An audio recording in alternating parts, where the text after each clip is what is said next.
আমরা ফিরে এলাম বিরতির পরে। এবার পরের যে প্রশ্নে আমরা যাব, বড়বাবু আমাদের এখানে জেলা ভাগ নিয়ে আপনি বলেছেন এর আগেই, দুটো জেলা ভাগ ইতিমধ্যে ঘোষণা হয়ে গেছে, এবং এই জেলার যে কাজ, জেলার যে সার্বিক উন্নয়ন, আলাদা একটা জেলা ঘোষণা হয়ে গেল, সেই ব্যাপারে দেরি হবে অনেক, প্রশাসনিক অনেক মানে বিষয়গুলো, যেমন আপনার তার জন্য রুম দরকার, তার জন্য বিশাল এলাকা দরকার, বিভিন্ন দপ্তরের জন্য বিভিন্ন সেক্টর দরকার, সেগুলো কি কতদিনের মধ্যে সম্ভব বলে আপনি মনে করেন? না না, যেই কাজ করার জন্য যেইটুকু সময় সেইটুকু তো লাগবে। ইয়েস, সরকার তো সেদিন বাজেটে ঘোষণা করবে, এবার অপেক্ষা করুন। এটা বেশি আর্লি বলা হয়ে যাবে এত দিনের মধ্যে, কারণ সরকার নিশ্চয়ই ভাবছে কতদিনের মধ্যে এই কাজ করতে হবে, কতদিন তার লক্ষ্যমাত্রা আছে। আমার নিশ্চিত ধারণা সরকার যে দ্রুততার সঙ্গে বিভিন্ন ঘোষণা করছে এবং দ্রুততার সঙ্গে রেজাল্ট ইতিমধ্যে বেশ কিছু পাওয়া গেছে, যেমন সপ্তম পে কমিশন, 20% ডিএ, তারপর বেশ কিছু ঘোষণা যেগুলো দ্রুত আমরা দেখতে পেয়েছি এবং কার্যকর হতেও দেখেছি। আমার ধারণা জেলার ক্ষেত্রেও যে ঘোষণা হয়েছে খুবই দ্রুত কার্যকর হবে এবং কাজ ইতিমধ্যে শুরু হয়েছে। তার পরিণাম আসতে আর একটু টাইম লাগবে, সময় লাগবে, অপেক্ষা করুন। বাহ, জেলা ভাগের সুফল পেতে আমাদের কিছুটা সময় লাগবে মনোবাবু বলেছেন, আমরা অপেক্ষা নিশ্চয় করবো। জেলা ভাগ হলে একটা দুটো, এই যে বিশাল মুর্শিদাবাদ জেলা একটা বিশাল জেলা, এই জেলা ভাগের একটা যে চিন্তাধারা এসছে, এটা অনেক দেরি হলেও এটা যা হয়েছে, আমরা সকলে অপেক্ষা করবো এর সুফল গ্রহণ করার জন্য। আমরা নেক্সট প্রশ্নে যাব। এই যে স্বাস্থ্য নিয়ে একটু আপনাকে বলি। স্বাস্থ্য আজকে আমরা দেখেছি বিগত সরকারের আমলে, বিগত দিনে আমি নিজে দেখেছি, আমি কলকাতাতে ধরুন আরজিকর বলুন, পিজিতে বলুন, আরও যে সমস্ত আপনার সরকারি বেসরকারি হসপিটালগুলো রয়েছে, সেখানে কাতার কাতার রুগী গিয়ে দাঁড়িয়েছে কিন্তু কোনো চিকিৎসা পায়নি। আমি দাঁড়িয়ে দাঁড়িয়ে দেখেছি একটা রুগীর চিকিৎসার ব্যাপারে সে কী করবে, কোথায় যাবে, তার রুগীকে কোথায় ভর্তি করবে, এই যে এত দেরি, এত একটা সময়, দীর্ঘ একটা মেয়াদি সময় রুগীটা মারা গেছে। সেই জায়গায় দাঁড়িয়ে আজকে নতুন সরকার এসছে, নতুন স্বাস্থ্যমন্ত্রী, আমাদের খুব সুন্দর স্বাস্থ্যমন্ত্রী কথাবার্তা বলেছেন, এবং তার কাছে মানুষ আমাদের অনেকের আবেদন আছে। এই ব্যাপারে কি সুচিকিৎসা কতটুকু পেতে পারে পশ্চিমবাংলার মানুষ, বিশেষ করে মুর্শিদাবাদ জেলায় আমাদের হাসপাতালের যে মানে অবস্থা, এই অবস্থার ব্যাপারে কিছু বলুন। চিকিৎসা ব্যবস্থা এটা গড়ে তুলতে গেলে অনেক সময় লাগে, তো হঠাৎ করে ফল পাওয়ার মতো বিষয় তো কমই আছে। যেমন একটা রোগীদের জন্য যে এতদিন খাদ্য খাবার সরবরাহ করা হতো, সেটা আপনারা শুনেছেন যে আগে যে বরাদ্দ ছিল সেটাকে বাড়িয়ে 110 টাকা করা হয়েছে। আগে 54 টাকা কিছু পয়সা ছিল। তো সেইটা যেহেতু বরাদ্দ বাড়ানো হয়েছে, নিশ্চিতভাবে আগের থেকে ভালো ফলাফল আসবে, রোগীরা আরও বেশি পুষ্টিকর খাবার পাবে, এটা আমার নিশ্চিত বিশ্বাস। দ্বিতীয়ত, সরকারি যে পরিষেবা, হসপিটালে ডাক্তারবাবুদের থাকা, নার্সদের থাকা, চিকিৎসা করার ক্ষেত্রে আরও বেশি আন্তরিকতা, আরও বেশি যত্ন, প্রত্যেকটা হসপিটালে আগের থেকে নিশ্চিতভাবে এক্ষেত্রে কিছু পরিবর্তন এসছে, কিন্তু আমূল পরিবর্তন আসতে আরও টাইম লাগবে। কারণ আপনার এটা কল্পনাই করা যায় না যে কোনো ডাক্তার কন্ট্রাকচুয়াল কাজ করছে, মাসে 30, 40, 50 হাজার টাকাতে আজকে ডাক্তারবাবুরা চাকরি করছে, হসপিটালের মতো জায়গাতে কন্ট্রাকচুয়াল কালচার। আমাদের মুর্শিদাবাদে কী দেখুন, মুর্শিদাবাদ মেডিকেল কলেজ হসপিটাল, সেখানে নাই কার্ডিওলজি, নাই নেফ্রোলজি, নাই ইউরোলজি, না নিউরোলজি। একটা হসপিটালে বড় বড় যে ডিপার্টমেন্টগুলো, সেই ডিপার্টমেন্টগুলো একটা হসপিটালে নেই, ডাক্তার নেই। তো তার ফলে কি, এত বড় একটা হসপিটাল, এত রুগী, এত পরিষেবা দিতে গেলে যে ইনফ্রাস্ট্রাকচার দরকার, সেই ইনফ্রাস্ট্রাকচার হসপিটালে নেই। সেটাকে গড়ে তোলার জন্য একটা সরকারকে সময় লাগবে এবং যথেষ্ট সময় লাগবে। তার ফলে আমার ধারণা সরকার সামনের দিনে এই বিষয়ে মনোযোগ দিয়েছে এবং এর পরিণামও সামনে আসবে। সময় লাগবে, বিশেষ করে আমাদের মতো মুর্শিদাবাদ জেলাতে, যেখানে হসপিটালে বেডের তুলনায় রোগীর সংখ্যা অনেক বেশি, মানুষের চাপ অনেক বেশি। কোনো একজন ব্যক্তির কাছে কাজের চাপ যদি তার অনেক বেশি হয়ে যায়, তখন তার পরিষেবার ক্ষেত্রে অনেক ঘাটতি আসে। তো সেইগুলো হয়তো অনেক জায়গাতে আমরা দেখতেও পাচ্ছি। তো সেইগুলো সময়ের সঙ্গে সঙ্গে নিশ্চয়ই আস্তে আস্তে সেগুলো কাটিয়ে উঠবো আমরা। তো সরকার সেদিকে মনোযোগী হয়েছে। স্বাস্থ্য খাতে মুর্শিদাবাদে আমরা দেখেছি যে বরাদ্দ এসে মুর্শিদাবাদের লোকও বেশি উপকৃত হবে। ডাক্তারবাবুরা হসপিটালে যে রোগী কল্যাণ সমিতি মুর্শিদাবাদ মেডিকেল কলেজের, তারা তাদের মতো করে হসপিটালে বেশ কিছু ডিপার্টমেন্ট খোলবার জন্য তারা আবেদন জানিয়েছে, বেশ কিছু ডাক্তারবাবু রিক্রুটমেন্টের জন্য, নার্সিং স্টাফ, হসপিটালের হেলথের আরও অন্যান্য যে স্টাফ রিলেটেড স্টাফের দরকার হয় তারা তাদের দরকারের কথা জানিয়েছেন। এবং আমার ধারণা সামনে সেই সুযোগগুলো আস্তে আস্তে মানুষের সামনে খুলে যাবে। অর্থাৎ ভালো চিকিৎসা ব্যবস্থা মানুষ পাবে সামনের দিন নিশ্চিতভাবে, এই একটা আশা দেখা যায়। আচ্ছা মনোবল, দেখেছি আমরা বিভিন্ন দপ্তরে কি বলবো যে পঞ্চায়েত থেকে আপনার ল্যান্ড থেকে বিডিও অফিস থেকে বিভিন্ন সিভিক ভলেন্টিয়ারও সুমনবাবু বলেছেন যে ঝাড়াই বাছাই হবে। তো স্বাস্থ্যেও সেরকম ঘুষ দিয়ে অনেকে চাকরি নিয়েছে। পড়াশোনা, ডাক্তারদের যে সামান্যতম ন্যূনতম যে পড়াশোনা দরকার সে পড়াশোনাটাও করেনি, এমন ডাক্তার এমন নার্স সেখানে চাকরি করতে গিয়েছে। স্বাভাবিকভাবেই বহু রুগী কিন্তু ভুল চিকিৎসায় মারা গিয়েছে গতদিনে। সেই ব্যাপারে কি এই গভর্নমেন্টের নিশ্চয়ই ভালো পদক্ষেপ আমরা দেখেছি, অনেক ক্ষেত্রে স্টেপ নেওয়া হয়েছে। এ ব্যাপারে আপনার একটু, যখন কোনো সরকার শিক্ষার মর্যাদা দেয় না, জ্ঞানী লোকের মর্যাদা থাকে না, তখন সেই সরকারের দুরবস্থা শুধু সময়ের অপেক্ষা থাকে। আগে সরকার এর আমলে তারা 14-15 বছর সরকারে থাকার পরে শিক্ষিত বেকার ছেলেদের চাকরি দিতে পারেনি, একটা পরীক্ষা ঠিক করে নিতে পারেনি। মন্ত্রীর মেয়ে বলে সে চাকরি পেয়ে আছে, আর সাধারণ ছেলে মেয়ে তারা ঘটি বাটি বিক্রি করে একটা চাকরি তারা পাচ্ছে না। তার কারণ হচ্ছে সরকারের দুর্নীতি। তৃণমূল কংগ্রেসের দুর্নীতির সীমা এমন পর্যায়ে পৌঁছেছিল, যারা যোগ্য তারা ছিল রাস্তায়, আর যারা অযোগ্য তারা চাকরি করছিল। তো সেইগুলো কোর্ট হয়েছে, কোর্টে চ্যালেঞ্জ হয়েছে, তারপর অনেক পথ অতিক্রম করে সেই তালিকাতে অনেক লোকের চাকরি চলে গিয়েছে। তো তার ফলে এই যে জিনিস হয়েছে, আমার নিশ্চিত ধারণা যে এই সরকার যে এসেছে সেই সরকারের আমলে এরকম কিছু আর ঘটবে না। নতুন করে ঝাড়াই বাছাই হবে, নতুন করে অনেক নিয়োগের সংবাদ আমরা ইতিমধ্যে পেয়েছি।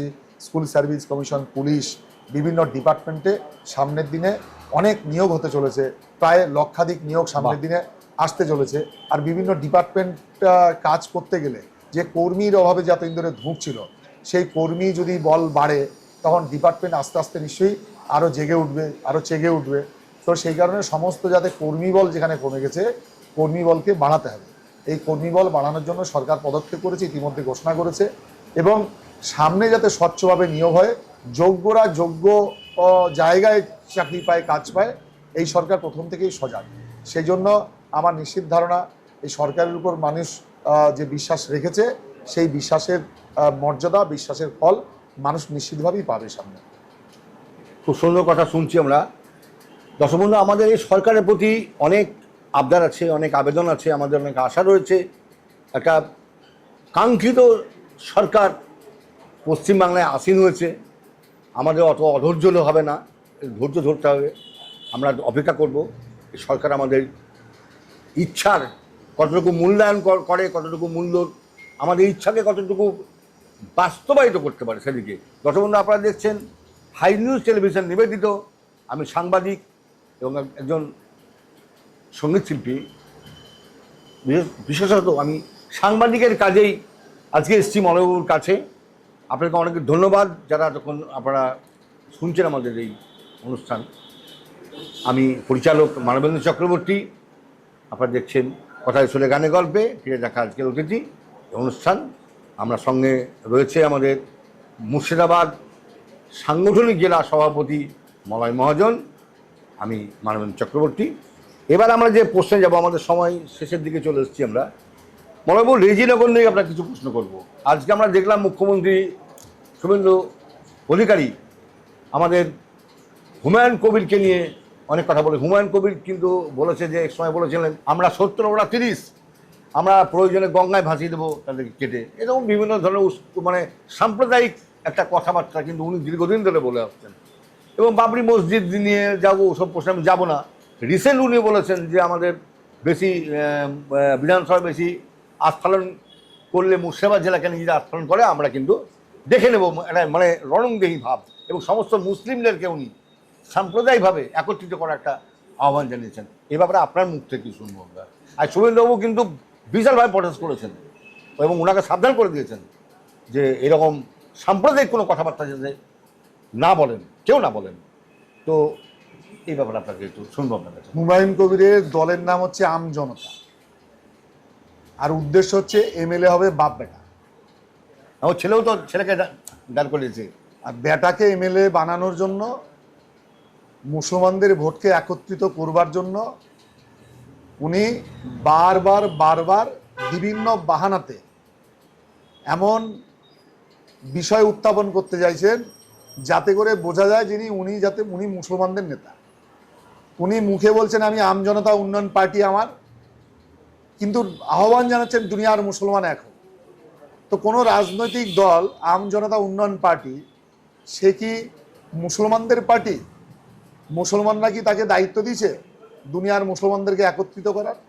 রেজিনগরে বহু মানুষ আমাকে বলেছে যে ওনার যে প্ররোচনা, ওনার প্ররোচনাতে মুসলমানরা পা দেবে না। কারণ রেজিনগরের মানুষ বুঝে গেছে যে রেজিনগরে বিজেপির বিধায়ক হয়নি বলে যে উন্নতি বহরমপুরে পৌঁছাবে, বড়হাতে পৌঁছাবে খুব সহজে, সেটা রেজিনগরের জন্য কঠিন আছে। কেন কঠিন আছে? ওখানে শুধু বিজেপির এমএলএ নেই এরকম নয়, হুমায়ুন কবির নিজেই একটা অন্তরায়। হুমায়ুন কবির যেভাবে মুখ্যমন্ত্রীকে গালাগালি করছেন, এসপিকে গালাগালি করছেন, বিজেপিকে গালাগালি করছেন, তার দলের লোককে উস্কানি দিচ্ছেন এবং নিজের জন্য বাকিদেরকে বিপদে ফেলার ব্যবস্থা করছেন। উনি এমন এমন কথা বলছেন যার ফলে উনি তো বিপদে পড়বেনই, ওনার সঙ্গে সঙ্গে বাকিদেরও বিপদে ফেলার ব্যবস্থা করছেন। তো তার ফলে উনি এমন একজন নেতৃত্ব যার কথা শুনলে বাকি সকলকে বিপদে পড়তে হবে, এইরকম একটা অবস্থা উনি নিজেই তৈরি করেছেন। তো তার ফলে রেজিনগরের উন্নতির জন্য উনি নিজেই অন্তরায়। রেজিনগরের কর্মসূচি যদি শুধু মসজিদ হতো, তার জন্য হুমায়ুন কবির ঠিকই ছিল, তার জন্য ঠিকই আছে তার মসজিদ বানানোর কর্মসূচি। কিন্তু ওনার কর্মসূচি যদি এইরকম থাকে, আম জনতা উন্নয়ন পার্টি, সেখানে আম থাকবে, জনতা থাকবে, মুসলমান থাকবে, হিন্দু থাকবে, সেখানে হাসপাতাল থাকবে, শিক্ষা থাকবে, স্বাস্থ্য থাকবে, রাস্তা থাকবে, ঘাট থাকবে, আয়ুষ্মান ভারত থাকবে, প্রধানমন্ত্রী আবাস যোজনা থাকবে, তার কথার মধ্যে গরিব মানুষের কথা থাকবে। কিন্তু তার রাজনৈতিক দল, তিনি হচ্ছেন এমএলএ, কিন্তু ওনার কথাই শুধু হচ্ছে একটা মসজিদ ছাড়া ওনার আর কোনো বক্তব্য নেই। তো উনি যদি ওনার জেতার সঙ্গে কি মসজিদের কোনো সম্পর্ক আছে? বা উনি যদি আমি ধরলাম মসজিদই হলো, তো মসজিদ হলে যারা নামাজ পড়তে যাবেন তারা কি হসপিটালে যাবেন না? তারা কি চাকরি করতে যাবেন না? তারা কি ব্যবসার জায়গাতে যাবেন না? তারা কি দিনমজুর হলে তারা মাঠে কাটতে যাবেন না? চাকরিজীবী হলে নিশ্চয়ই চাকরি করতে যাবেন, বিপদে পড়লে হাসপাতালে যাবেন, বিপদে পড়লে পুলিশের কাছে যাবেন, বিপদে পড়লে বহু মানুষের কাছে যেতে হবে। কিন্তু শুধুমাত্র একটা মসজিদের কথা বলে লোককে উস্কানি দিয়ে উনি যেটা বারবার করতে চাইছেন, এতে করে রেজিনগরের উন্নতির জন্য রেজিনগরের ক্ষেত্রে উনি নিজেই প্রতিবন্ধকতা তৈরি করছেন, রেজিনগরের ক্ষেত্রে উনি নিজেই অন্তরায় তৈরি করছেন। এটা রেজিনগরের মানুষ বুঝে গেছে। আমার কথা হচ্ছে রেজিনগরের উন্নতির জন্য ওইখানকার মানুষ যদি মনে করে আম জনতা উন্নয়ন পার্টিকে ভোট দিতে হবে, তারা দেবে। কিন্তু উনি বিষয়টাকে এরকম করছেন যে রেজিনগরে জিততে হবে কিসের জন্য? দুনিয়ার মুসলমানদেরকে এক করতে হবে, তাহলে রেজিনগরে উনি জিততে পারবে, ওনার ছেলে জিততে পারবে। আমার প্রশ্ন হচ্ছে, ওনার ছেলে যদি জেতে তাহলে রেজিনগরের লোকের কি সম্পর্ক? উনি ছেলে পিতা পুত্র দুজনে একসঙ্গে এমএলএ হবে। পশ্চিমবঙ্গে হয়তো একটা রেকর্ড হবে, আমি জানি না রেকর্ড হবে কিনা, মুর্শিদাবাদের রেকর্ড হবে, বাপ বেটা দুজনে একসঙ্গে বিধানসভাতে যাবে। ওনার জন্য গৌরবের বিষয় থাকতে পারে। মুর্শিদাবাদের লোকের জন্য কি আছে? আম জনতা উন্নয়ন পার্টির জন্য কি আছে? ওর দলের কর্মীদের জন্য কি আছে? যারা মসজিদে নামাজ পড়তে যাবে তাদের জন্য কি আছে? তো তার ফলে হুমায়ুন কবির যে কৌশলটা খাটিয়েছে, ওর বেটাকে এমএলএ বানাবে, বিধানসভায় বাপ বেটা দুজনে যাবে, আর মুসলমানদেরকে বলছে চলো মসজিদে নামাজ পড়বো, মসজিদ বানাবো। আর আমার বক্তব্য হচ্ছে, মসজিদ উনি বানান, ওখানকার লোকে চাইলে আরও বানান, যদি লোকে সহযোগিতা করে আরও বানান, আরও নামাজ পড়তে যান, কোনো অসুবিধা নেই। কিন্তু আমার কথা হচ্ছে, উনি দুনিয়ার মুসলমানদেরকে একত্রিত হতে বলছেন নামাজ পড়ার জন্য, না কিসের জন্য বলছেন উনি? আমার কথা উন্নতির জন্য উনি দুনিয়ার মুসলমানদেরকে একত্রিত করেন, কোনো অসুবিধা নেই। উন্নতির জন্য কথা বলুন, উন্নতির জন্য তর্ক করুন, কিন্তু যে ভাষায় কথাবার্তা বলছেন, যে ভাষায় উনি আক্রমণ করছেন, তাতে মুখ্যমন্ত্রীকে হস্তক্ষেপ করতে হচ্ছে, ওনার সংশোধন হচ্ছে না। আজকের পর থেকে আশা করি মুখ্যমন্ত্রী যা বলেছেন ওনার শোধন হয়ে যাবে। যদি শোধন না হয় তাহলে ওনাদের কথাতে যে বিজেপির কাছে নাকি ওয়াশিং মেশিন আছে, সেই মেশিনে ভরেই ওনাকে শোধন করতে হবে, পরিষ্কার করতে হবে। সেই ব্যবস্থা আশা করি হুমায়ুন কবির নিশ্চয়ই বুঝে গেছেন, তার আয়োজন চলছে। যদি উনি সংশোধন হয়ে যান তো খুবই ভালো, আর যদি না হয়ে যান তাহলে আমাদেরকে সংশোধনের ব্যবস্থা করতে হবে। আমার বক্তব্য হচ্ছে, উনি যত ইচ্ছা তর্ক করুন, রেজিনগর উন্নতি নিয়ে হাজার তর্ক করুন, হাজার কথা বলুন, কিন্তু উনি যে কৌশলে যেভাবে মানুষকে বিপদে পরিচালিত করতে চেষ্টা করছেন, তিনি সফল হবেন না। আর সফল না হলেই রেজিনগরের মঙ্গল, উনি যাদেরকে সঙ্গে পেয়েছিলেন তারাই চিন্তিত হয়ে পড়ছেন যে তাদের গুরুদেব, তাদের নেতা যেভাবে কথা বলছে তাতে শিষ্যরা, সঙ্গীরা, তাদের সাথীরা বিপদে পড়বে। সেই কারণে ওনার লক্ষ্য রাখা উচিত, ওনাকে যারা সঙ্গ দিয়েছেন, ওনাকে যারা জিতিয়েছেন, ওনার যারা কর্মী ছিলেন তাদের কথা ভাবা উচিত, ওনার জন্য যেন বাকিরা বিপদে না পড়ে, সেটা ওনার লক্ষ্য রাখা উচিত।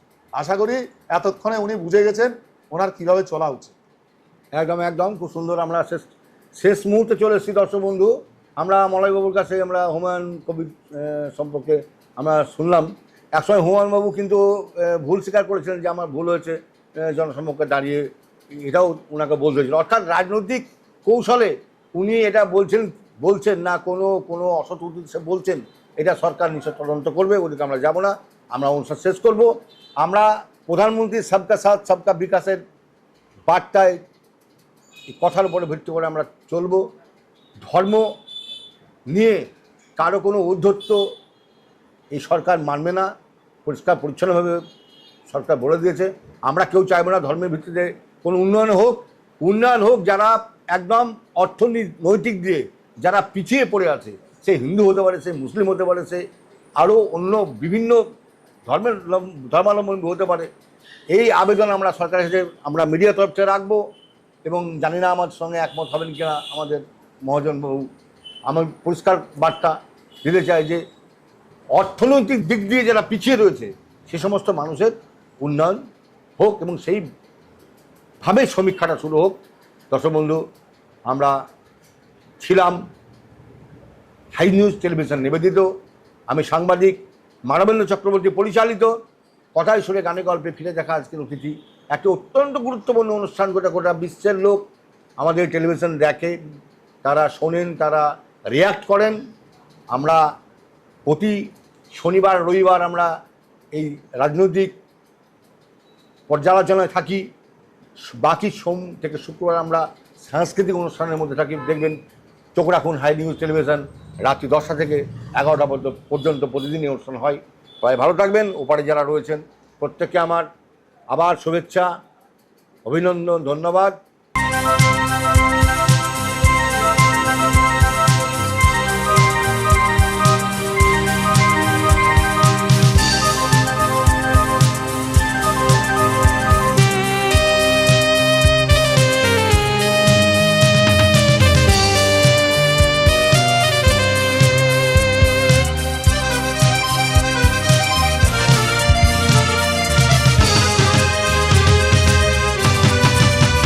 আলোকের নক্ষত্র বাসরে, ক্ষণিকের অবসরে, অশান্ত পৃথিবীতে শান্তির হাত ধরে, অশান্ত পৃথিবীতে শান্তির হাত ধরে ফিরে দেখা আজকের তিথি, ফিরে দেখা আজকের তিথি। আলোকের নক্ষত্র বাসরে, ক্ষণিকের অবসরে, অশান্ত পৃথিবীতে শান্তির হাত ধরে, অশান্ত পৃথিবীতে শান্তির হাত ধরে ফিরে দেখা আজকের তিথি, ফিরে দেখা আজকের তিথি। আলোকের নক্ষত্র বাসরে।